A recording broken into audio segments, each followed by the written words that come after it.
श्री नारायण जी लक्ष्मी जी से कहते हैं, अब 10वें अध्याय का महात्म्य कहता हूँ, तुम श्रवण करो।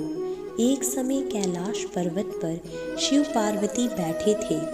एक हंस मेरे दर्शन को आया। वह हंस ब्रह्मा का वाहन था। ब्रह्मलोक से मानसरोवर को जाता था। उस सरोवर में सुंदर कमल के फूल थे। वह हंस एक कमल को लांघने लगा। उसकी परछाई कमल पर पड़ी। वह हंस अचेतन काला हो आकाश से गिर पड़ा। तब उसी समय उस मार्ग में मेरा एक गण आया। हंस को गिरा देखकर गण ने कहा, हे स्वामी, वह हंस आपके दर्शन को आया था। श्याम वर्ण होकर गिर पड़ा है। गण मेरी आज्ञा से हंस को ले आया। मैंने पूछा, हे हंस, तू श्याम वर्ण क्यों हुआ? हंस ने कहा, हे प्रभु जी, मैं आपके दर्शनों को आ रहा था। मानसरोवर में कमल के फूल खिले हुए थे। मैं उनको लांघकर आया। उससे मेरी देह श्याम वर्ण हो गई और मैं आकाश से गिर पड़ा। कारण मैं नहीं जानता। यह सुनकर शिव जी हंसे।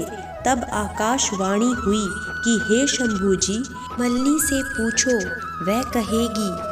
कमल्ली ने कहा, पिछले जन्म में मैं अप्सरा थी, नाम पद्मावती था। उस समय श्री गंगा जी के किनारे एक पंडित स्नान करके गीता जी के 10वें अध्याय का पाठ किया करता था। एक दिन राजा इंद्र का सिंहासन हिला।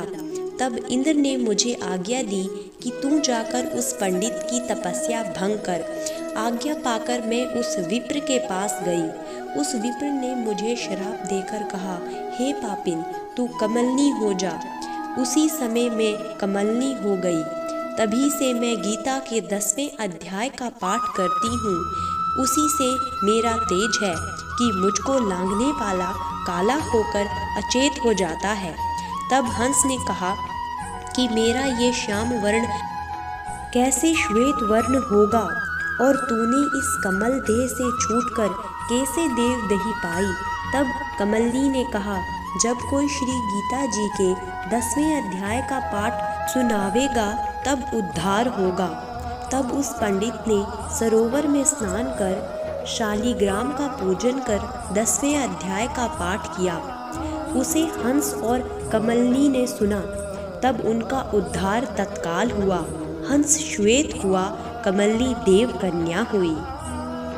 इस प्रकार श्री गीता जी ने कई भक्तजनों का उद्धार किया है।